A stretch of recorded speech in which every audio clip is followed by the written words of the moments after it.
오늘 우리가 읽은 말씀은 제사장 위임식 때 행하는 화목제물에 대한 내용입니다. 여러분, 제사장이 위임식 때 화목제는 사실은 자원제지만 의무로 드리라라고 했습니다. 여러분, 5가지 제사가 있지요. 번제, 소제, 속제제, 속건제, 화목제. 나머지 4제사, 화목제를 제외한 4제사는 의무제입니다. 의무적으로 드려야 되는 제사입니다. 헌신을 의미하는 번제, 또 죄사함을 말하는 속죄제, 속건제, 또 소제, 이것은 의무적인 제사입니다. 그런데 이 화목제는 자원에서 드리는 것입니다.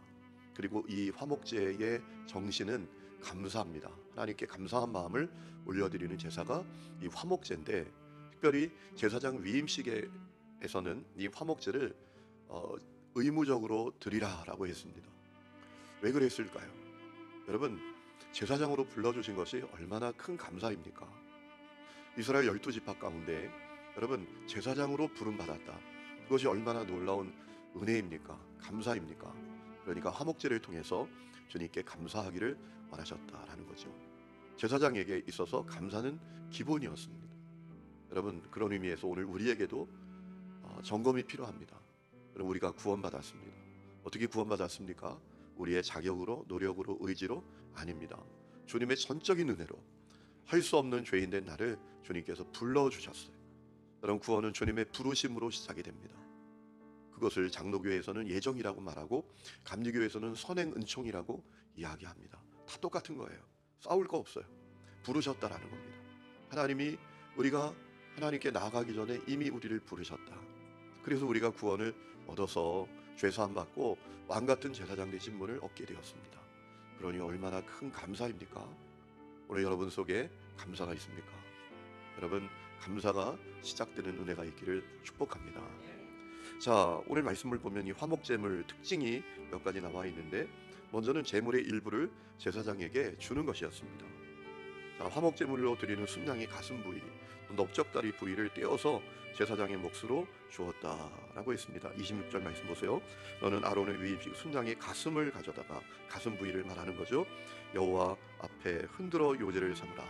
하나님 앞에 흔들어 드리라라는 겁니다. 요제는 흔드는 것이에요. 그리고 이것이 내 분깃이다라고 했습니다. 제사장의 분깃이다. 또 27절, 너는 그 흔든 요제를 곧 아론과 그의 아들들의 위임식 순양의 가슴과 넓적다리를 거룩하게 하라라고 했습니다. 이제 이 드려지는 순양의 가슴 부분과 넓적다리 부분을 제사장의 몫으로 주어라라는 말씀이죠. 여러분, 왜 그렇게 하셨을까요? 중요한 이유가 있어요. 하나님은 하나님을 위해서 일하는 사람의 삶을 책임져 주신다라는 겁니다. 그거 기억해야 한다라는 것이에요. 28절에 보면 이스라엘 백성들은 그렇게 하는데 이 일을 제기하지 못하도록 했습니다. 이는 이스라엘 자손이 아론과 그의 자손에게 돌릴 영원한 분깃이다라고 했습니다. 여러분, 하나님께서 하나님을 위해서 사는 사람의 삶을 책임져 주신다라는 겁니다. 그러므로 여러분, 오늘 우리가 믿음의 길을 걸으면서 염려하지 말아야 합니다. 왕같은 제사장 된 우리가, 주님의 나라 위에서 사는 우리가 하나님 책임져 주십니다. 돌보아 주십니다. 여러분, 우리의 삶의 목적이 무엇입니까? 우리가 먹는 목적이 무엇입니까? 먹어도 살아도 죽어도 주를 위한 것이 우리의 삶의 목적이라는 사실을 여러분 믿으십니까? 그 믿음을 가진 자는 주님이 돌보십니다. 하늘의 새를 봐라, 들의 백합화를 봐라. 주님이 다 돌보시지 않느냐? 여러분, 하나님의 사람은 하나님이 책임져 주신다. 이 믿음을 가지시기를 축복합니다.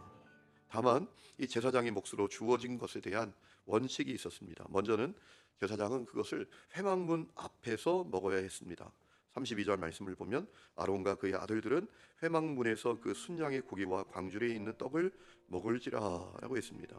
회막문 입구에서 먹으라라고 했어요. 왜 그렇게 하셨을까요? 여러분, 여기에도 아주 중요한 어떤 의미가 있지 않겠습니까? 다른 데서 먹지 말고 회막 입구에서 먹어라, 회막 어귀에서 먹어라. 왜 그랬을까요? 저는 이 말씀을 묵상하는데 그런 마음이 드는 겁니다. 하나님은 제사장의 마음이 하나님께 있기를 원했구나, 사명에게 있기를 원했구나 라는 사실을 기억하기를 원하셨다라는 것입니다. 하나님은 제사장이 주님이 주신 사명에 집중하기를 원하시고 사명의 자리를 떠나지 않기를 원하셨구나 라는 것을 생각하게 되었습니다. 그러니 회막 입구에서 주님이 임재하시는 그 자리에서 먹으라라고 했던 거예요. 여러분, 오늘 우리도 똑같다고 저는 믿습니다. 우리가 하나님 앞에 가는 그날까지 주님 위해서 사는데요, 여러분, 우리의 마음이 늘 사명에 있기를 축복합니다. 우리의 마음이 주님께 있고 예배에 있고 사명에 있기를 원한다라는 것이죠. 또한 또 하나 원칙이 있었는데, 그 제물은 오직 제사장과 그 가족만이 먹을 수 있었습니다. 33절, 그들은 속죄물 곧 그들을 위임하여 그들을 거룩하게 하는 데 쓰는 것을 먹되 타인은 먹지 못할지니 그것이 거룩하기 때문이다 라고 했습니다.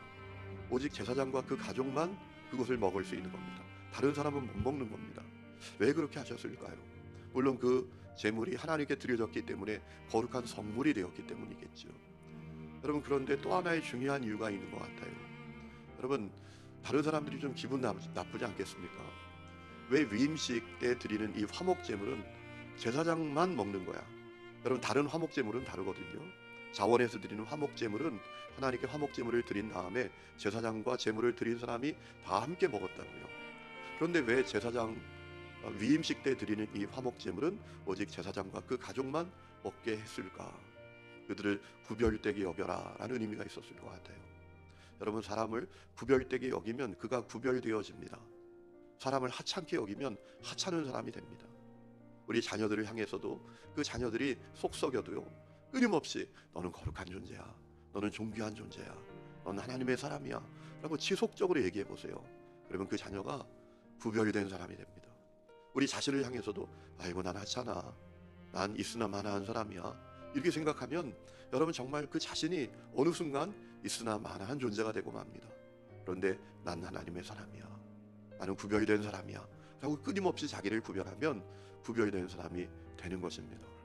그러니까 이 제사장을 구별해 줄 때 그 스스로 구별되게 되는 거예요. 우리 장로님 가운데 한 분이 참 제가 낯뜨거울 때가 있어요. 가끔 이제 장로님들 모임이 있으면 그 앞에서 저를 너무너무 칭찬하세요. 우리 목사님 정직하신 분이십니다. 우리 목사님 성실하신 분이십니다. 자꾸 찔려요, 여기가. 나 정직하지 못할 때가 있는데. 여러분, 그 얘기를 계속 들으니까 그런 정체성을 갖게 되는 겁니다. 그 장로님 지혜로운 분이시죠. 여러분, 왜 제사장만 먹으라 라고 했을까요? 그를 구별되게 여길 때 그가 구별된 존재가 될 것이라고 주님이 여기셨던 거예요. 오늘 이 은혜가 여러분 자신에게 있고 여러분 자녀에게 있고 우리 교회 성도들에게 있기를 축복합니다. 때로는 성도들이 참 답답할 때가 있지요. 우리 순장님들이 순원들을 볼 때 야, 이분은 어떻게 이렇게 엉터리냐, 그런 마음이 들 때가 있지요. 그때에도 당신은 참 귀한 분이십니다.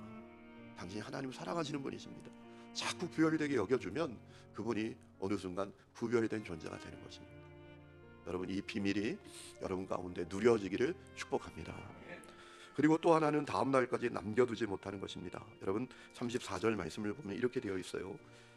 위임식 고기나 떡이 아침까지 남아있으면 그것을 불에 살을 지니 이는 거룩한 즉 먹지 못할지니라 라고 했습니다.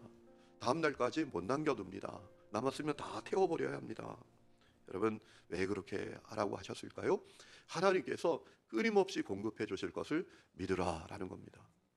하나님의 공급하심을 염려하지 말라, 두려워하지 말라, 의심하지 말라 라는 것입니다. 그리고 오직 하나님께 희망을 두고 살아라 라는 겁니다. 매일매일. 여러분, 어제 많이 받으면 오늘 하나님께 희망을 두지 않을 수 있잖아요. 어제 있는 것 때문에 오늘 하나님을 가볍게 여기고 살 수 있잖아요. 하나님은 우리가 날마다 순간순간 매일매일 오직 하나님께 희망을 두고 내 삶은 하나님 때문에 존재하는 거야, 나의 하루는 하나님 때문에 사라지는 거야, 이 믿음을 포기하지 말라라는 겁니다. 여러분, 사람이 이상하게요, 뭐 좀 가지면 교만해져요. 돈 좀 가지면, 배우면, 인생의 경험이 많다고 생각하면 교만해져요. 그러지 말라라는 겁니다. 오직 겸손한 마음으로 날마다 하나님께 희망을 두고 살라. 하나님이 공급해 주시지 않으면 못 살지. 이 분명한 마음을 갖고 살아라라는 겁니다. 오늘도 그 은혜가 있기를 축원합니다. 그리고 또 하나는 제사장 위임식은 7일 동안 행하라 라고 했습니다. 여러분, 30절 말씀 보면 그를 이어 제사장이 되는 아들이 회막에 들어가서 성소에서 섬길 때에는 이레 동안 그것을 입을지라 라고 했습니다. 여러분, 제사장 위임식을 7일 동안이나 행하라 라고 했습니다. 여러분, 여러분이 제사장 위임식을 7일간 행한다고 생각해 보세요. 7일 동안 매일 번제 드려요, 속죄제 드려요, 또 화목제 드려요. 이 복잡하고 번거로운 이 하나하나의 제사의 절차가 얼마나 까다롭고 복잡합니까? 이것을 7일 동안 한다고 생각해 보세요. 그럼 어떤 마음이 들까요? 아유, 힘들다 힘들어. 왜 그렇게 하라고 하신 걸까요? 이 제사장의 직무가 얼마나 소중하고 가치 있는지를 뼛속까지 기억하라라는 겁니다. 여러분, 우리가 예수 십자가 보혈로 왕 같은 제사장이 된 것이 얼마나 소중한지, 얼마나 가치 있는 것인지 여러분 아십니까? 여러분, 그거 깨달아야 합니다. 그래서 우리가 예배가 필요한 거예요. 여러분, 어떤 분은 그래요. 일주일에 한 번만 예배 드리지 무슨 수요 예배가 있고 무슨 금요 예배가 있고 또 무슨 새벽 예배가 그렇게 많나. 여러분, 그 예배 때마다 그 예배를 드리면서 우리 뼛속까지 기억하는 거죠. 야, 예수 십자가 보혈로 말미암아 내가 구원받았어. 은혜를 받았어. 하나님의 자녀가 되었어. 오늘 세상 떠나도 천국에서 누릴 수가 있게 되었어. 여러분, 이것을 뼛속까지 기억하라는 거예요. 오늘 이 은혜가 여러분 가운데 있기를 축원합니다. 그리고 마지막은 위임식 기간 동안 제사장만 아니라 제단도 거룩하게 해라 라고 했습니다. 속죄제를 통해서 말이죠. 7일 동안 제단을 위하여 속죄제를 드려야 됐다라는 얘기입니다. 여러분, 36절 37절 말씀 보세요. 매일 수송아지 하나로 속죄하기 위하여 속죄제를 드리며 또 그랬습니다. 또 제단을 위하여 속죄하여 깨끗하게 하고 그것에 기름을 부어 거룩하게 하라. 너는 이래 동안 제단을 위하여 속죄하여 거룩하게 하라. 그리하면 지극히 거룩한 제단이 되리니 제단에 접촉하는 모든 것이 거룩하리라 라고 했습니다. 7일 동안 제단을 거룩하고 깨끗하게 하는 속죄제를 드리라 라고 했습니다. 여러분, 사실 속죄제를 통해서 제단 자체가 거룩해지는 건 아니잖아요. 그건 무생물이니까. 여러분, 왜 그렇게 하라고 하신 걸까요? 7일 동안 속죄제를 드리면서 죄사함 받는 것이, 죄 문제 해결하는 것이, 거룩해지는 것이 얼마나 소중하고 가치 있는 것인지를 분명하게 깨닫기를 원하셨기 때문이다라는 거죠. 그 제단은 죄사함 받는 자리잖아요. 죄 문제 해결받는 자리잖아요. 그것을 깨끗하게 거룩하게 한다라는 것은 어떤 의미가 있는가 하면, 야, 거룩함이 핵심이야. 거룩함이 너무 중요한 거야. 이거 기억하고 살아야 한다라는 것이죠. 신앙생활 하다 보면 초신자 때는 여러분, 하나님 앞에 얼마나 조심스러운지 몰라요. 나 예수 믿으니까 이제 말 잘해야지, 생각 잘 품어야지, 행동 잘해야지, 조심스럽게 두렵고 떨리는 마음으로 믿음의 길을 걸어요. 그런데 이상하게도요, 세월이 들수록 죄에 용감한 사람이 돼요. 교회 다니는데 함부로 말하고 함부로 생각하고 함부로 행동한다라는 거예요. 거룩을 가볍게 여기는 사람이 되고 만다라는 것이죠. 여러분, 하나님께서 제단을 깨끗하게 하게 하시면서 거룩함이 얼마나 가치 있는 것인지, 소중한 것인지 뼛속까지 기억하기를 원하신 것입니다. 우리 이 은혜가 여러분에게 있기를 축원합니다.